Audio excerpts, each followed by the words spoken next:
And now I'm going to hand over to Rachel and her team of speakers. Over to you, Rachel. Excellent. I am absolutely delighted to host this session all about conducting auditory research online. We extend our gratitude to Joe and the rest of the amazing BeOnline team who organized this conference. In the session, you will hear from 4 early career researchers who are pioneers in the space. The panelists are Violet Brown, a PhD student at Washington University in St. Louis, Lee Drown, a PhD student at the University of Connecticut, Dr. Jason Geller, faculty at Rutgers University, and Dr. Christina Zhang, faculty at San Jose State University. I've been very intentional in highlighting early career researchers for this panel because one of the things that gets me most excited about auditory research online is seeing how the next generation of scientists who have access to these tools from the very beginning of their training will use them to advance the ways in which we study human auditory processing. Before I turn the microphone over to our first speaker, I want to first highlight some supplemental resources that you may find useful, and I'll drop links to these in the chat shortly. These resources include last year's All About Auditory Research online panel at BeOnline 2020, an excellent Gorilla Presents video titled Auditory and Speech Perception Research Online that's available on YouTube, plus some resources that our team has put together. Second, I want to briefly address one central concern that often arises when researchers start to think about taking their auditory experiments online, and that is, how do we ensure an adequate listening environment? The short answer is we can't completely control it, but fortunately, tools already exist to quickly screen for headphone use, which is an excellent start to controlling a listening environment. The Woods et al. Screen is a dichotic loudness decision task which capitalizes on phase cancellation that occurs when listening in free field instead of over headphones to help determine if a person is actually wearing headphones. The Milne et al. Task is a dichotic tone detection task that capitalizes on the Huggins pitch illusion that occurs over headphones but not in free field listening. Combining these 2 tasks will only add 12 trials to your study and results in quite acceptable sensitivity and specificity for headphone detection. If ear channel matters, as you'll hear from Lee shortly, it's good to supplement these 2 tasks with a simple channel detection task. For example, present a tone and ask your participants to indicate it if they hear it in their left or right ear. And while we cannot control where listeners set their volume, we can promote consistency in that setting by, for example, equating amplitude of stimuli across all tasks in a given experiment. Over the next hour and continuing into the Gather Town time, here's 2 questions to get the dialogue going with our panelists and those in the audience. What's the biggest obstacle you've encountered in taking auditory research online, and how did you overcome it? And what aspect of taking auditory research online is the most exciting to you? All right, Violet, take it away.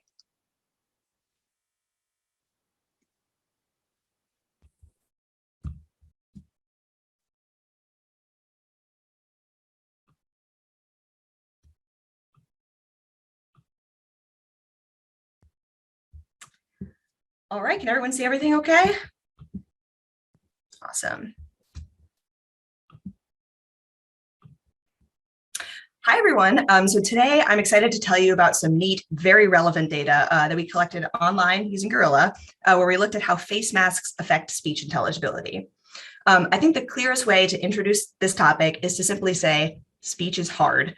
When you're listening to continuous speech, as we all are right now, it really seems like these words I'm saying are these beautiful, discrete units that go together like beads on a string or words on a page. But in reality, that is not at all the case. In reality, the acoustic input is really messy. For example, there aren't clear pauses between words when we speak, which you've probably noticed if you've ever heard people speak a language you're unfamiliar with, right? It just sounds like this continuous stream, and you'd be hard-pressed to pick out particular words. But making this even more complicated, speech often occurs in background noise. Whether it's the whirring of your computer fan or the sound of people talking in the other room, background noise makes it much harder to understand what's being said. Now, you might be looking at this visual and thinking, Wait, that's not that hard. I can totally read that. But that's obviously because I wrote out what's being said in white text, and I've distinguished between these competing inputs by labeling them with different colors. But the real input that hits your ears is more like this. It's hard, right? You can't read that. So I could talk about why speech is hard all day, but in the interest of time, I'm going to move on to one of the cues we can use to help us deal with this messy acoustic input. And that is visual cues provided by the talking face. So for many people, being able to see the person who's talking can help us deal with this messy acoustic input. I'm going to play a clip for you that includes babbly background noise, like what you'd hear in a restaurant. That'll play for a few seconds, and then you'll hear a woman's voice reading a passage, and then you'll be able to see her face as well. And I just want you to watch and listen and notice how your experience of hearing her changes when you can see her face. 4,000 years ago, just 5 miles north of present-day Thetford in Norfolk County, England, our Neolithic ancestors began what may have been the largest early industrial processes. It makes a big difference, right? Given that we're online, there actually might have been some audiovisual asynchrony, but if the signals are lined up, seeing the talker really helps a ton. So I've talked about how speech is hard because the acoustic input is messy, and how we can use visual cues to help us overcome that messy bottom-up input. But you've probably noticed that it's especially difficult to understand what someone is saying when they're wearing a face mask. And the reason face masks make it so much harder is that they interfere with the clarity of both the auditory and the visual signals, which I just told you are integral in understanding speech. As I'm sure everyone's experienced, face masks make that speech sound really muffled, and they reduce the amplitude of the speech across frequencies. So here's a plot from our experiment. It's a bit of a spoiler in terms of which masks we tested, but we're going to roll with it anyway. So this is showing the average amplitude of speech produced in 5 different face mask conditions across a range of frequencies. The color boxes on the right side are me wearing those face masks. So that top line is the no mask condition. The next line is the surgical mask. The next 2 are a cloth mask. The top one is without a filter, and the bottom one is with a paper filter. And the bottom one is a transparent mask. This is kind of a clear plastic window, so you can see the talker's mouth. What I want you to take away from this figure is that all of the face masks are attenuating some frequencies, especially those high frequencies, but the particular masks differ a lot in how they affect the acoustics. The other thing I want you to notice from this figure is that the face masks occlude my mouth. So you can't use those visual speech cues that I just told you can be really helpful. Okay, so those are the 5 face mask conditions we tested. So here's what we did. We presented online samples of 180 young and 180 older adults with 150 sentences each. And each sentence contains 4 key words that are scored for accuracy. So people just type in a text box what they think the sentence was. The sentences occurred in one of 5 face masks in either quiet, moderate levels of noise, or a lot of noise. And for this, we used pink noise, which is kind of like white noise, but different frequencies. And then after every block of 10 sentences, participants were asked to rate their subjective listening effort. Basically, this is a question that asks them how hard they had to work to achieve whatever level of performance they achieved. So before moving on, I want to note here that as Rachel was already saying, when you're conducting speech research online, you want to ensure that your participants can actually hear what's being said. When you bring people in the lab, you have a ton of control over their listening environment, and that's not the case online. You have no idea what kind of headphone they're using, if any, whether there's background noise, how loud their volume is, and so on. So what researchers often do is precede the main speech task with a headphone check. And as we already talked about, that's a task that's really difficult to pass if you're not wearing headphones. But we actually opted not to do that in this experiment because I've used them before and they're awesome, but they often catch people who are wearing headphones. So they're a little bit conservative, not necessarily too conservative, depending on what you need, but it's a huge hassle to deal with correspondence from participants. And given that we were collecting data from like 400 people, I didn't want to deal with that. So instead, we made it clear from the beginning that participants should wear headphones to complete the task. And then after they completed the experiment, we asked them what kind of output device they used. We told them it would not affect their payment, and then we just excluded people who reported using external speakers rather than headphones. I haven't actually crunched the numbers to see what proportion of people it excluded as opposed to that more traditional headphone check. But in my experience, it seemed about the same, if not smaller. And a huge plus that I didn't have to deal with a million emails and allowing people to restart the experiment. Okay, so I mentioned we conducted this study on young and older adults. And the reason we did that is we expected that older adults might be more affected by face masks than young adults. So they would have a harder time dealing with background noise and with face masks. But we actually found no evidence for that. So these are the mean intelligibility scores and subjective effort ratings collapsed across all conditions for young and older adults. And you can see that older adults had slightly poor intelligibility and more subjectively rated effort, but that effect is tiny. And the important thing to note, which you can't see from these numbers, of course, because it's collapsed, is that there were no interactions with age. So older adults were not more affected by face masks or background noise, which is surprising. So in theory, we could have pooled the data from the age groups, but I'm going to show it to you separately because that's what we pre-registered we would do regardless of any interactions. But first, I want to show you the ladies of Inauguration Day because I used the Inauguration Day color palette in R, which is awesome. You should check it out if you haven't done it. So take note of their outfits. Okay, so here are the intelligibility data for the young adults. The key thing to point out here is that in quiet, face masks don't do much for intelligibility. But as soon as you add even a moderate amount of background noise, intelligibility gets worse in all of the mask conditions, especially the clear plastic window transparent mask. And that effect is even larger as you add more background noise. I also want to note that we're getting a ton of separation across both mask type and noise level, despite not doing that traditional headphone check. And so this is showing us that maybe we don't need to be quite as formal about our headphone checks to get insights about some of the effects we're interested in speech research. That's of course not to say that there aren't situations that warrant more control over presentation of auditory stimuli, but at least for a straightforward intelligibility study like this one, this seems really promising to me for online auditory research. And here is the intelligibility data for older adults. If you blinked, you might have missed it, and that's because the pattern of results is strikingly similar. Intelligibility is a tiny bit worse overall, as I mentioned a minute ago, but it's not much. And the pattern of results across mask type and noise level is consistent. So again, here's young adults and here's the older adults. Here is the same type of plot, but this time instead of showing you intelligibility, I'm showing you subjective listening effort ratings. These data mirror the intelligibility data really nicely. For the most part, the conditions in which people perform the worst are the same ones in which people rated the task as being subjectively more difficult. But there's one key difference here between the intelligibility data and the effort data that I think is worth pointing out.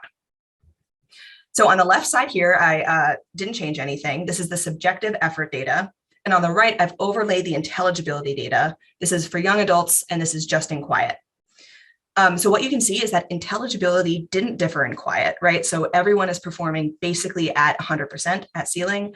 But if you look at the effort ratings, we are seeing a little bit of separation across mask types there.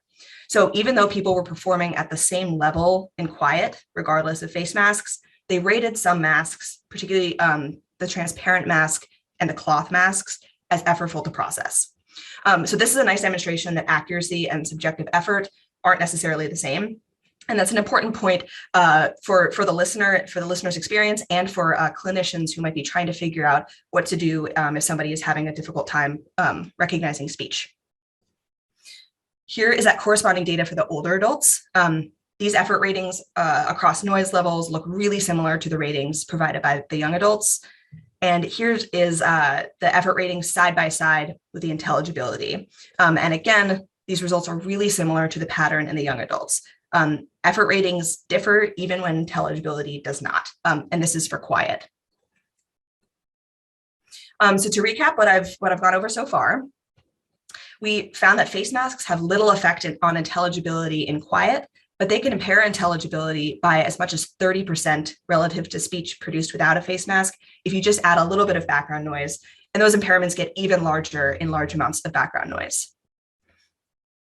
People rated the speech produced in face masks as more effortful to process than speech produced without a face mask, even in quiet. And again, those are the conditions in which intelligibility was largely unaffected by face masks. The transparent mask and the cloth mask with a filter tended to impair intelligibility the most, and they resulted in the highest subjective effort ratings. The finding about the transparent mask is kind of interesting because I spent that time at the beginning telling you that seeing the talker helps. But as the person who recorded these stimuli, I'm here to tell you that condensation is no joke. You really can't see my mouth very clearly in that thing. It's a little gross and foggy. And so what happened, it seems like the sound attenuation caused by that plastic window is outweighing any benefit you might get from being able to see the talker's mouth. And the last thing to note is that this pattern of results was similar across age groups. This is somewhat surprising, but it might be partly because these older adults could adjust the volume on their output devices. So the signal to noise ratio is the same, but if people are hard of hearing, they still might have turned up the volume. All participants had self-reported normal hearing, and these older adults weren't very old. The range was 59 to 71, and that's because it's hard to collect data from much older people online. So this is an instance where it's possible we would have seen a different pattern of results in a more controlled lab setting. But the fact that older adults are able to do this task almost as well as young adults, again, means that maybe we don't need to be quite as restrictive about who we sample for this kind of basic speech intelligibility study online. I'd like to thank my collaborators on this project, Kristen Van Engen, who's my advisor, and Jonathan Peel. I also want to thank Gorilla, of course, and Prolific for making online data collection possible, the people who paid the bills, and all of you for listening. I also want to note that all of our stimuli data, code for analyses, and pre-registration are available at that link if you're interested. So I'm happy to take any questions you might have. Excellent, Violet. Thank you so much. Attendees, feel free to drop questions in the chat. And while we wait for that, I have one for you, Violet. How did you go about ensuring ages? It seems like you might have used prolific filters. Did you have any secondary checks? Yes, we used prolific filters to only include certain age groups. And then we also had a questionnaire at the end. So that same questionnaire we included where we said, what kind of output device did you use? It will not affect your payment. We also asked them their age and some other demographic information, yeah. And we found one instance where somebody appeared to have lied and we just removed them. Excellent. And you had mentioned at the beginning that there might be some issues in syncing audio and video in web-based delivery compared to in the lab.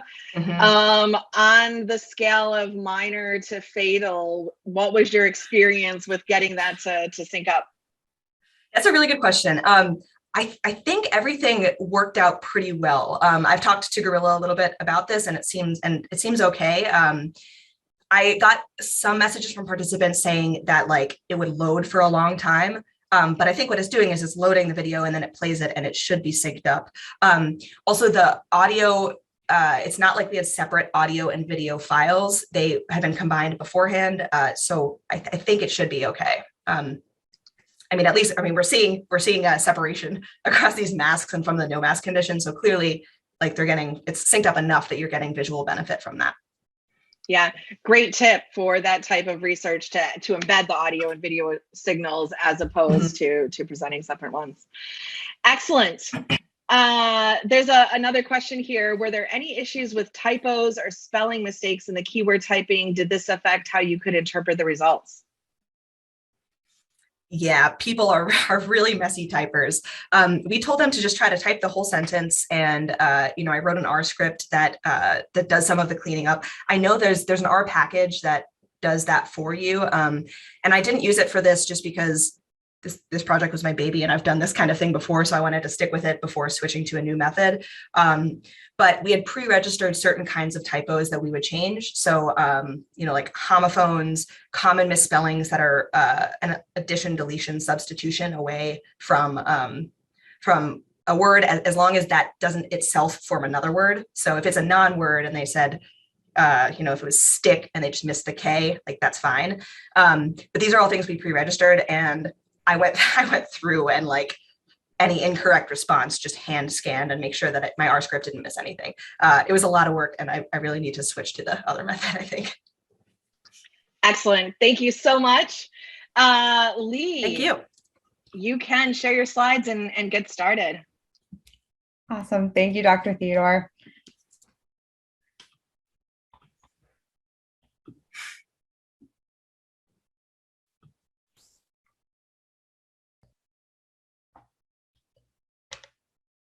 All right. Good afternoon or morning or evening, everyone. Again, my name is Lee Drown, and I'm a PhD student at the University of Connecticut.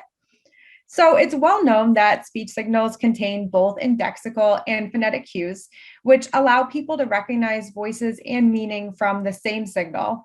However, a strict delineation between indexical and phonetic cues isn't possible given that talkers show systematic differences in their phonetic cues and that listeners are sensitive to these differences. Today, I'm going to discuss how phonetic cues such as voice onset time to identify talkers, as well as present a reevaluation of evidence that suggests that learning to use phonetic cues induces a right hemisphere processing advantage for talker identification. The current study is a replication and extension of work by Francis and Driscoll in 2006. Their study trained participants to use voice onset time, or VOT, as a cue to identify talkers. VOT is a temporal property of stop consonants, and it's indicated by this red line here.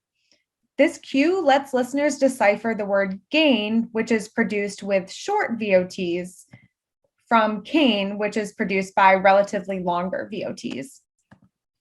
Though relative VOT does mark voice distinction, talkers show stable individual differences in their characteristic VOTs, even for the same stop consonant. So some talkers have longer VOTs than others, and listeners are sensitive to these differences. Francis and Driscoll also examined whether a left ear, right hemisphere advantage would emerge for participants who were successfully able to learn to use VOT as a marker for talker identification. They used a dichotic stimulus manipulation to examine hemispheric contributions to task performance, building on neuroimaging research that suggests hemispheric optimization for different aspects of signal processing, with right hemispheric temporal regions dominant for voice processing. To investigate whether hemispheric contributions to using phonetic cues for talker identification, Francis and Driscoll set up this talker identification task. So listeners heard two talkers and were asked to identify which talker they heard. So the listeners heard Jared, who produced tokens with VOTs in the 30 millisecond range, and they heard Dave, who produced tokens in the 50 millisecond VOT range. So there was only a 20 millisecond difference between the short and long VOT characteristics of these two talkers. In all actuality, all these tokens were produced by the same talker. So the participants in this experiment heard the same fundamental frequency and other indexical properties associated with the talker's voice. So these two talkers only differed in their characteristic VOTs. This experiment consisted of pretest, a training phase, and a post-test phase. All the tasks in the phase was the talker identification task, and feedback was provided during the training phase, but not the test phases. As Francis and Driscoll were interested in examining hemispheric contributions to talker identification, a dichotic listening task was employed. During the pretest and post-test phases, stimuli were presented to either the left or right ear on each trial. Stimuli were presented binaurally during testing. Francis and Driscoll found evidence for learning between pre and post tests for 8 subjects. For these subjects, they also identified a left ear, right hemispheric advantage at the group level in the talker identification task at post-test, but not at pretest, which does suggest that learning to process VOT as a cue to talker identity induced relateralization of hemispheric dominance. However, the sample size of the participants in this experiment was small, being only 18 participants, and only roughly 50% of the participants were able to meet this learning criteria, defined as a 5% improvement in talker identification accuracy between pre and post test. Additionally, the statistical evidence for this interaction between phase and ear was weak at p equals 0.04. For these reasons, we decided to conduct a replication and an extension of this study. Specifically, the goal of our current work was to answer 2 questions. First, do the results of the Francis and Driscoll study replicate with a larger sample? And second, what makes someone a better versus poorer learner in this talker identification task? To answer these questions, listeners participated in 2 experimental sessions. Session 1 was a replication of the Francis and Driscoll talker identification task, and session 2 consisted of 4 individual difference measures intended to give insight into what measures predict success in using phonetic cues for talker identification. Both sessions were deployed using Gorilla. Participants were recruited using the Prolific participation pool, and in Prolific, we recruited participants to match the sample demographics to the original study. Headphone compliance for this task was paramount due to the dichotic listening task required for the talker identification task. Therefore, participants were required to pass 3 headphone screens, all of which were programmed and deployed via Gorilla. These tasks included the Woods and colleagues and the Milne and colleagues tasks that have already been described by Dr. Theodore at the beginning of this panel. These 2 headphone screens, however, cannot determine whether the participant has actually placed the left headphone channel on the left ear and vice versa.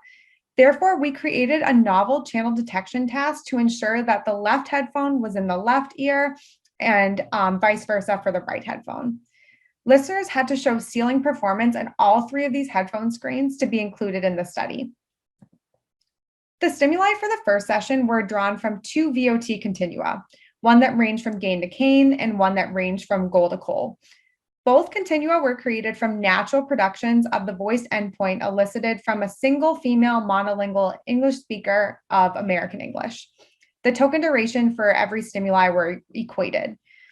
In order to increase the portion of the sample size able to complete this task, we increased the difference between the short and long VOTs from 20 milliseconds, as was found in the original Francis and Driscoll study, to 80 milliseconds.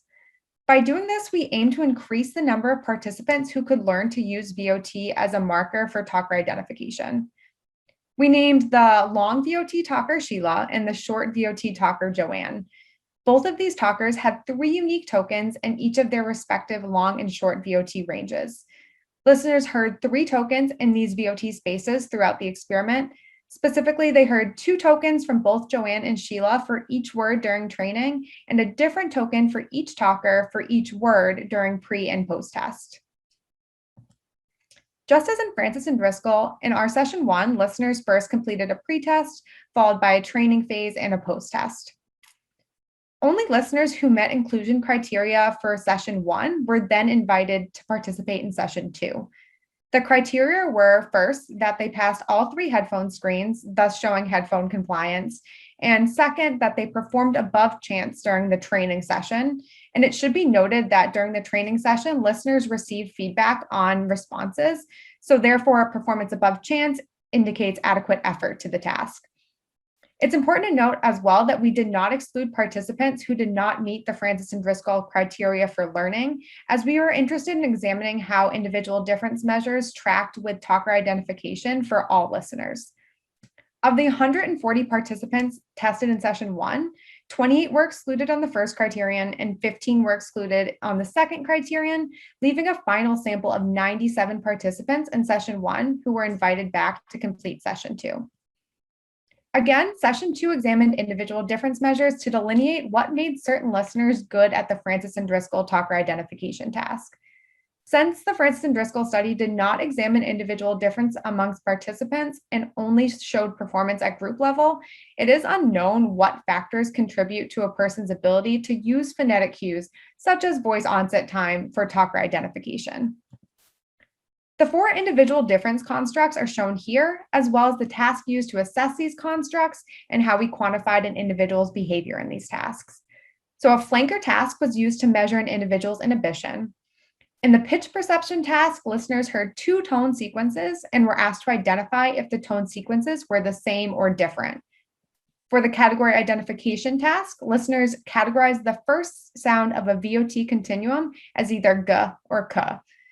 And for the within category discrimination task, listeners heard pairs of tokens from a VOT continuum and identified whether the 2 tokens were the same or different. Critically, the VOT continuum used for the category identification task and the within category discrimination task was produced by a different talker than used in session 1 in order to minimize any transfer of learning between session 1 and session 2. We use these measures based off of past work that suggests that these constructs may be linked to an individual's ability to recognize talkers.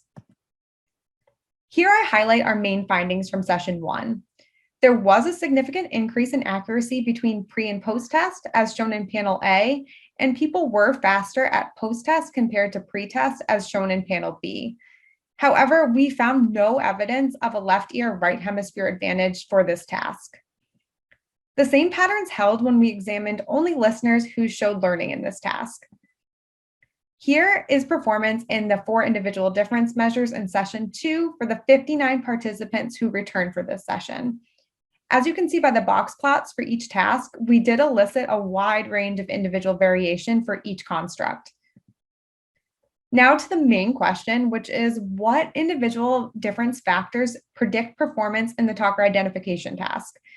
To answer this question, we correlated performance in each individual difference task with 4 measures of talker identification: accuracy during training, accuracy at pre-test, accuracy at post-test, and the difference in accuracy between pre and post-test, or post and pre-test rather, with higher values indicating greater learning. So first, inhibition was not related to any measure of talker identification, but in contrast, pitch perception was positively associated with talker identification accuracy at pre-test, training, and post-test, but it did not predict the magnitude of learning.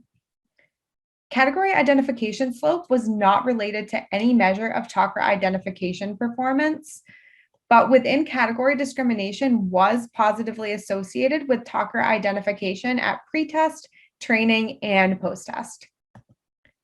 Overall, although we did not replicate the original Francis and Driscoll study, we were able to extend the original study to include individual difference measures in order to better understand the mechanisms behind using phonetic cues, such as BOT, for talker identification.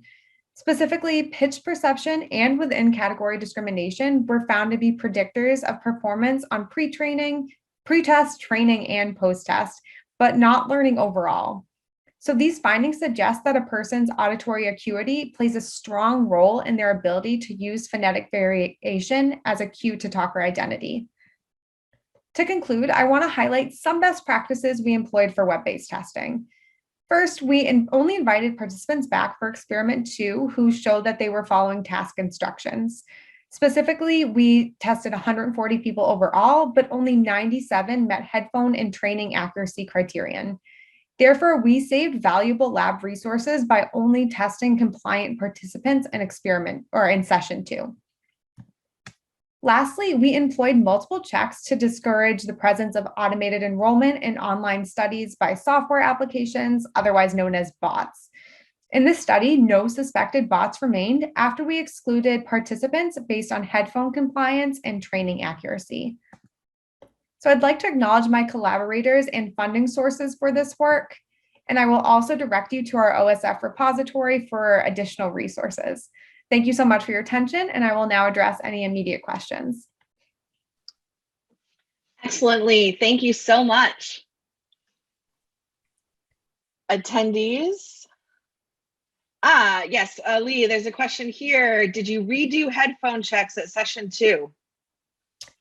We did, yep. So we retested headphone compliance as well, and it actually was a great indicator that including participants in session 2 who met headphone compliance in session 1 was a great idea, as the vast majority of our participants, I believe out of 57, only 1 did not meet criteria for headphone compliance in session 2, which shows that if an individual is compliant with headphones to begin with, that will most likely perpetuate following future sessions. So yes, we did re-examine headphone compliance, and it showed that we were making good decisions as far as including those who were compliant to begin with.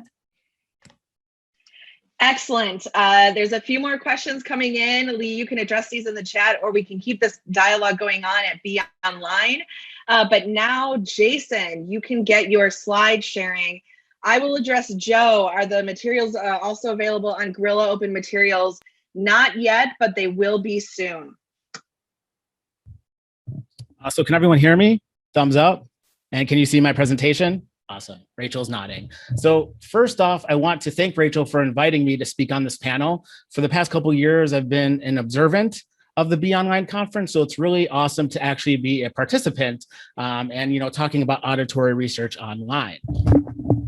So today I'm going to be talking to you about a project that I started working on when I was a postdoc at the University of Iowa.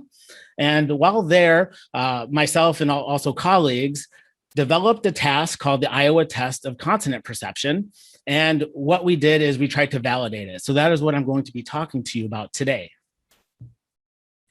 So to start, I want you to imagine that you're at a bar pre-pandemic and you're having a conversation, you're trading conversation back and forth. And while you're doing this, there's traffic coming into to your domain, there's blaring music, and there are other people talking. So a critical question for speech perception is, how are we able to attend to the conversation that we're having with the people close to us, while ignoring all this extraneous noise that's also occurring concurrently while we're trying to have this conversation? So this is kind of the classic cocktail party problem. So one way that we can kind of assess this speech and noise issue is by using speech and noise tasks. And this is what audiologists and also laboratory researchers use. And they come in two flavors. There is an open set task, and then there's closed set tasks. And underneath those dimensions, there's single word recognition tasks, as well as sentence-based tasks. And what would a participant see in an open set task? So let me play you an example of that. So a word or a sentence would be spliced into that multi-speaker babble, and individuals would have to kind of search their mental lexicon, choose the word they think they heard, and then they have to produce it. And if you weren't able to hear what that word was in the multi-speaker babble, it was ball. In contrast, closed set tasks don't have a production element, the same as the open set tasks. Instead, they usually have a forced choice task where they're presented with several options and they have to choose which one they think it is. And like I said before, it was ball that was interspersed into that speech and noise. So generally speaking, sentence-based open set tasks are generally preferred as they're more representative of everyday listening situations, so they're more ecologically valid. However, open set tasks are difficult to use experimentally, right? So a sentence-based open set task would engage a whole host of processes that are not directly related to speech perception. So as I said before, open set tasks require production. So if individuals have a language impairment, such as aphasia, they wouldn't be able to do that task. Sentence-based tasks require working memory, depending on how hard or syntactically complex the sentence is. And then it also it relies on context. So individuals can use context to infer maybe upcoming words. So again, it's not directly tapping speech perception. So what we need is a closed set task that better approximates everyday listening situations. So in everyday listening situations, there's lexical competition. So representations are battling each other for selection. And then there's also talker variability. So different talkers, and also speech might be accented or not. So we have to take that into account. With those goals in mind, we set out to create a task called the Iowa Test of Consonant Perception that would hopefully meet those goals. This particular task is a 4 choice closed set task. There's 120 target words, and each target word belongs to a set. And within that set, it appears both as a target and a foil. We recorded each target word with 4 speakers, so 2 women and 2 males, and all of the foils are minimal pairs differing by the first consonant. And the noise we use a multi-speaker babble. So this is an example of the multi-speaker babble. And what I want to point out here is that all of the analysis scripts, materials, and data for the Iowa Test of Consonant Perception are available at our OSF page. So we're hoping that individuals could use this to replicate our results here or roll their own Iowa Test of Consonant Perception. So when we started this validation project, we weren't in a pandemic. So data collection was going pretty well. And then the pandemic happened. And metaphorically speaking, people left the bar. We couldn't have people in the lab anymore. So we kind of had to decide on an alternative. And I decided that we should try to validate this online. So as Bob Dylan said, the times they are changing and more researchers are putting their experiments online. And a lot of auditory researchers, as we have heard today, are also taking their research online. So I thought that it would be perfect to try to validate this online. So for the procedure, we had 2 sessions, and these were spaced 1 week apart. And we used Gorilla as our experimental and hosting platform, and we used Prolific as our recruitment platform. So in session 1, we had 199 participants, and individuals first did a headphone screener. So we used the Woods et al. Headphone screener that Rachel talked about. Then after that, they did the Iowa test of consonant perception, and this was 240 trials with 2 speakers. Then after that, they did the consonant nucleus consonant test, which is 100 words in noise. And the reason why we chose this particular task is because it's what's being used in the University of Iowa hospitals. So we wanted to look at correlations between this and another task. In session 2, 98 participants returned. The attrition rate is not the greatest, but it is what it is. For session 2, individuals had to complete a headphone screener again. Then they were given the Iowa test of consonant perception again. This is 240 trials, and we chose 2 different speakers. And the reason why we had 2 different speakers is so there wasn't any learning effects. After this, they did the AZ Bio, which is just 20 sentences in noise. And again, we're using this AZ Bio test because it's what's being used at the University of Iowa hospitals and the clinics. Then after this, they did some demographics. So what did the participants actually see? So all of these are available on open material. So why don't I just show you? So first, let's look at the CNC task and what they did.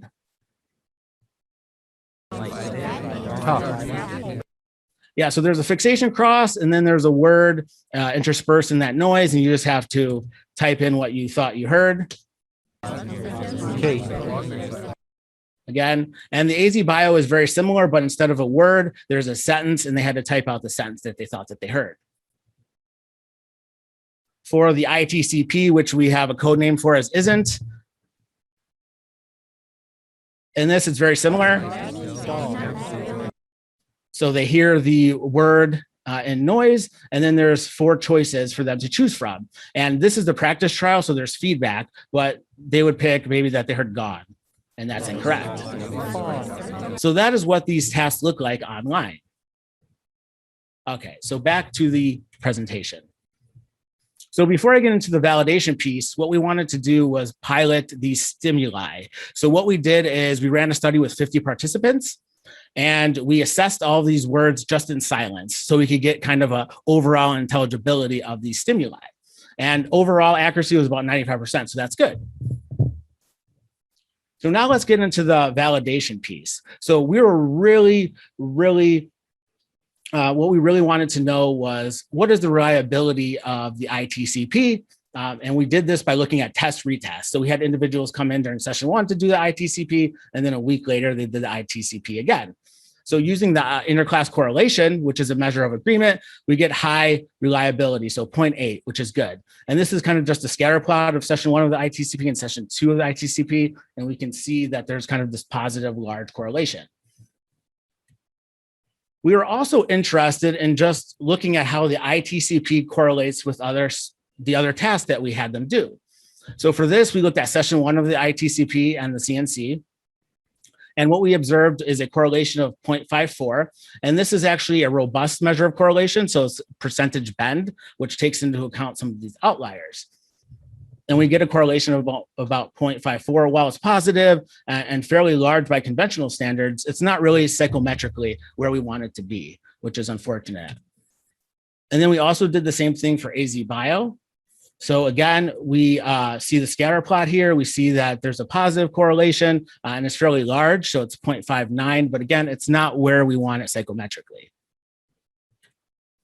In addition to this validation piece, we also did some exploratory work where we looked at how things like talker and vowel context and manner and place affect accuracy.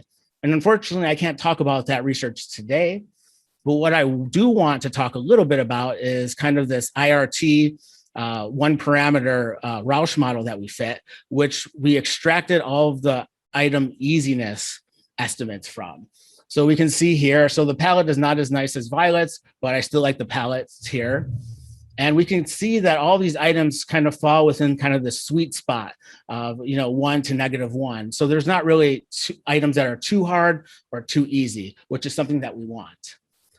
And I want to stress this, that we wanted to provide something like this so researchers could use this, enroll their own ITCP, so maybe exclude or include certain items. So hopefully that will be useful to folks that want to do some of the speech and noise work.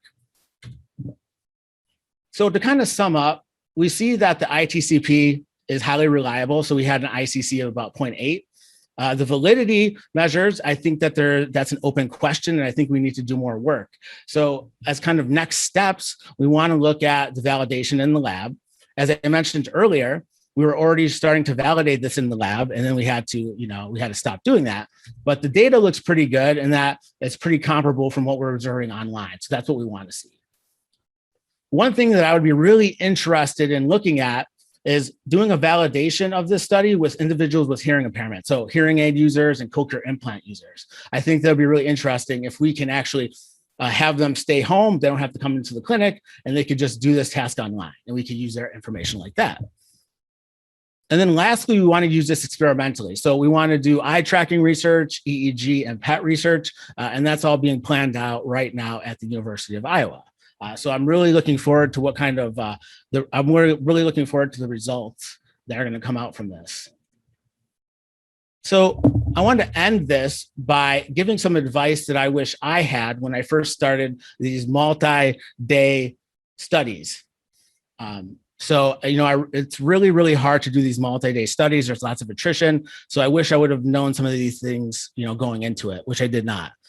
So one kind of piece of advice is to give bonuses for completing the second session. So you need to set up separate studies on your recruitment platform, and then just offer bonuses for them to finish the second task. I think that really incentivizes folks to come back for the second test.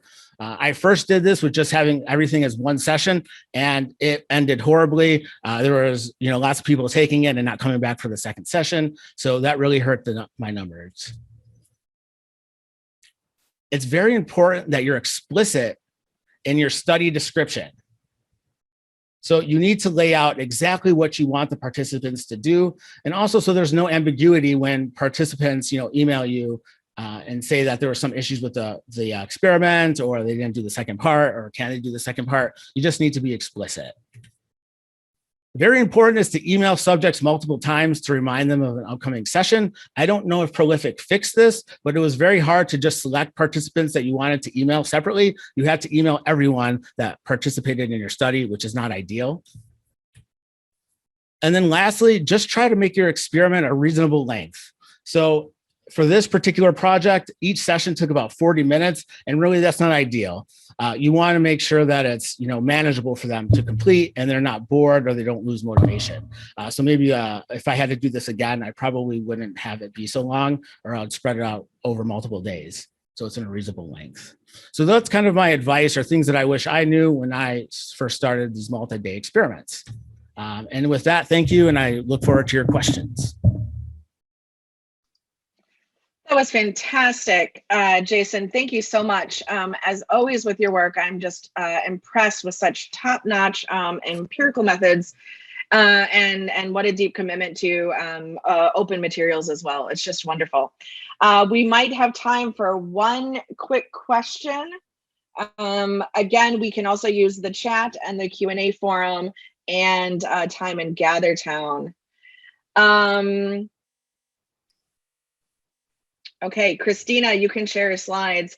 One thing that struck me during your talk, Jason, and something that I think all of us say, we talk about validating what we see online with what we see in the lab. And to some degree, I think it's interesting that that isn't reversed, that we're not, kind of reframing the narrative that why shouldn't we be validating what we see in the lab to, a bit more natural environment.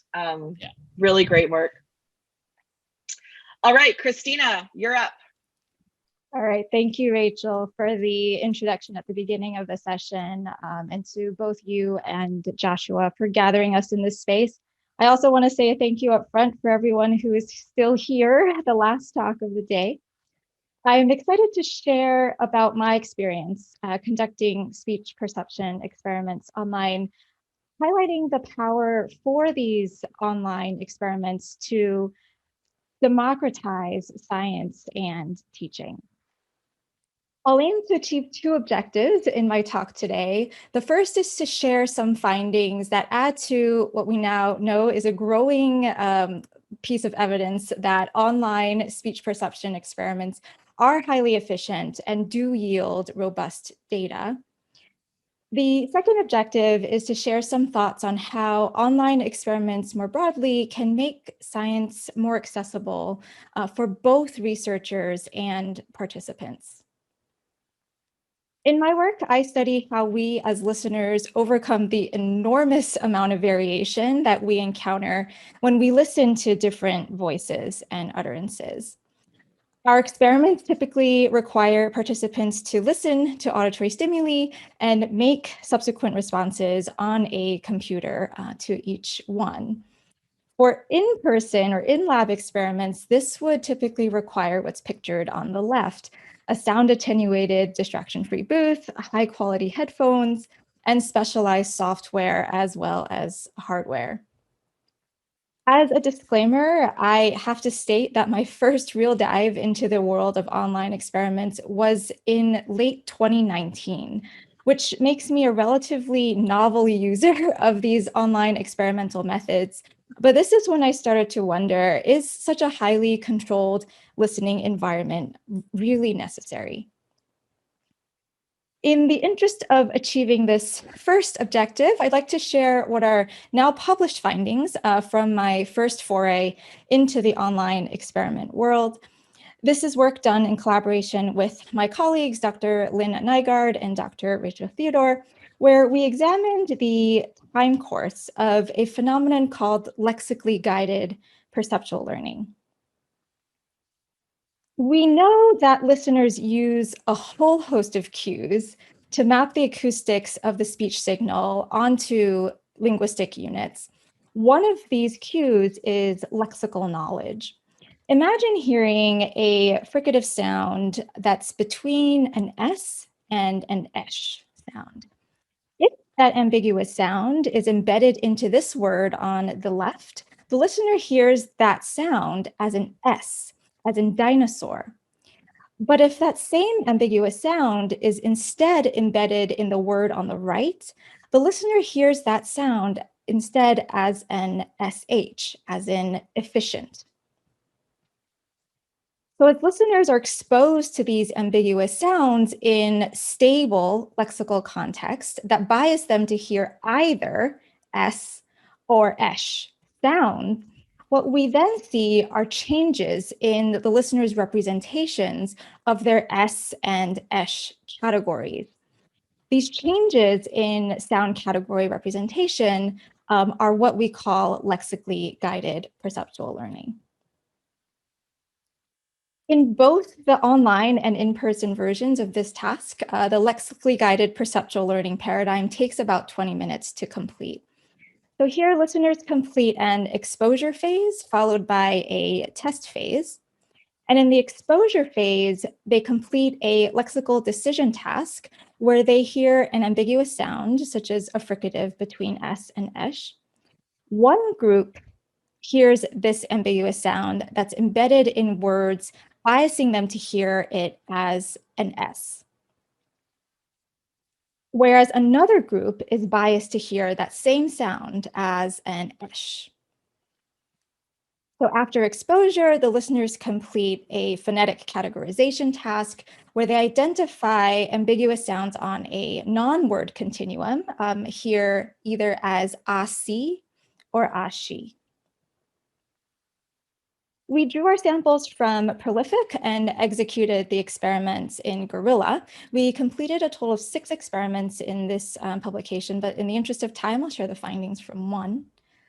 What will appear here are the results of the phonetic categorization task at test, where upon hearing ambiguous sounds on the asi, ashi continuum, we measured the likelihood that participants heard that sound, those sounds as asi.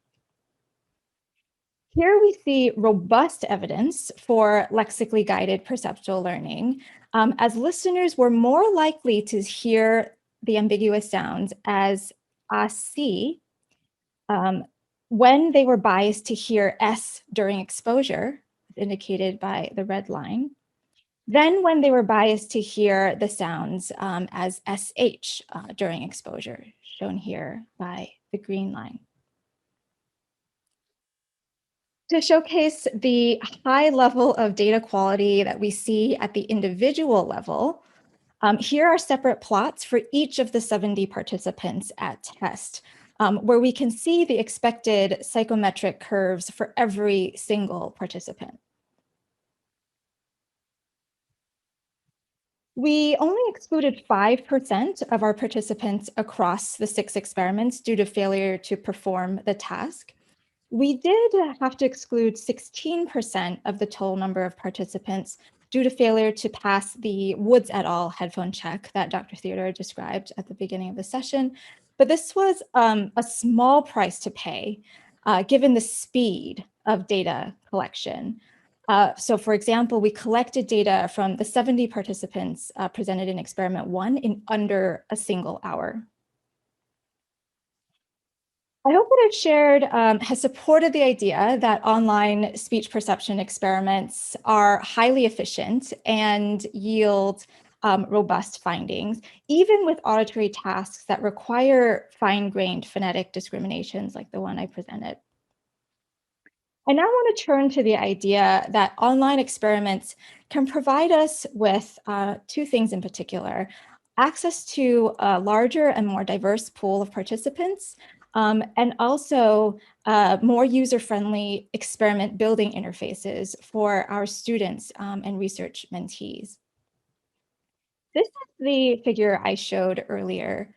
We replicated the finding with another N of 70 participants using a second stimulus set shown here on the right, meaning we ran a total of 150 participants within the span of about an hour and a half, which using in-person methods would have taken us weeks or even months. For his master's thesis, one of my student collaborators, Ulysses Quintero, is interested in recruiting participants who speak English and a second language. So in Prolific, if we use our standard inclusion criteria, including this criterion of speaking English plus another language, we automatically have access to over 3,000 participants, which is magnitudes greater than what we would have access to using in-person methods. For his undergraduate honors thesis, Justin Au built a talker ID task in Gorilla on his own using primarily the tutorial support that is on Gorilla's website as a guide. I want to end by addressing the 2 questions about auditory research more broadly that Rachel shared at the beginning of the session. The first is, what do you think is the biggest challenge for auditory research online, and how do you overcome it? As Jason mentioned, due to the pandemic, we have all been forced to some extent to embrace online methods more readily. But I think we are still very much in the process of establishing both the validity and the reliability of these methods. And one way for us to do this is to run online and in-person experiments in parallel, so that we, not just as individual researchers, but as a field, can be reassured that our tasks can be successfully transferred across these different platforms. And the second question, what can auditory research gain most from online methods? And my take on this is that with how quickly we can collect data from a whole number of different populations, we've essentially eliminated the data collection bottleneck. Adapting in-person experiments to the online world takes a lot of trial and error, and I'm still very much in that learning phase. But I think that the reduction of this bottleneck drastically changes the pace of auditory research and science more broadly. With that, I'd like to extend my gratitude to my recent collaborators, as well as to all of you for your attention. I look forward to your questions and comments. Excellent, Christina. Thank you so much for those really careful thoughts. Questions?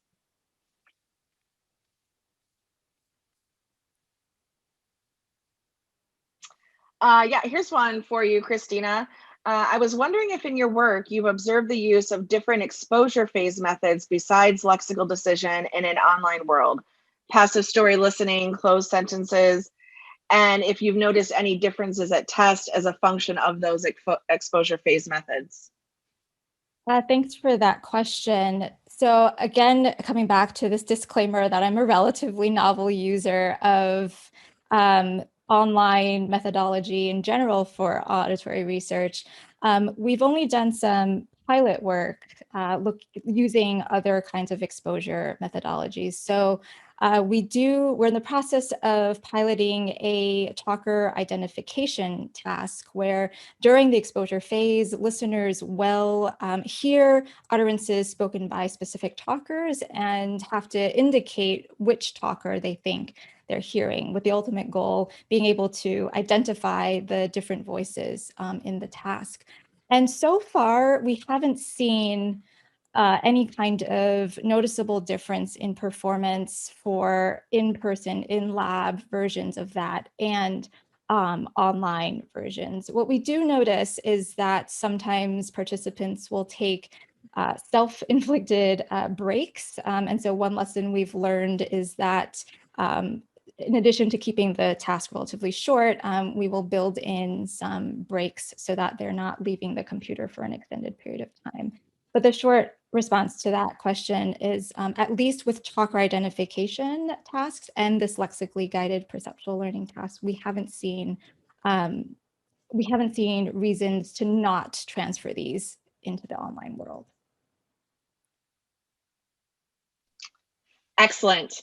And that puts us at 1:30 Eastern PM on the dot, which I think is the end of our session and the start of Gather Town. Am I right there, Joe? Yeah, you're absolutely correct, Rachel. Thank you so much for bringing those amazing speakers together.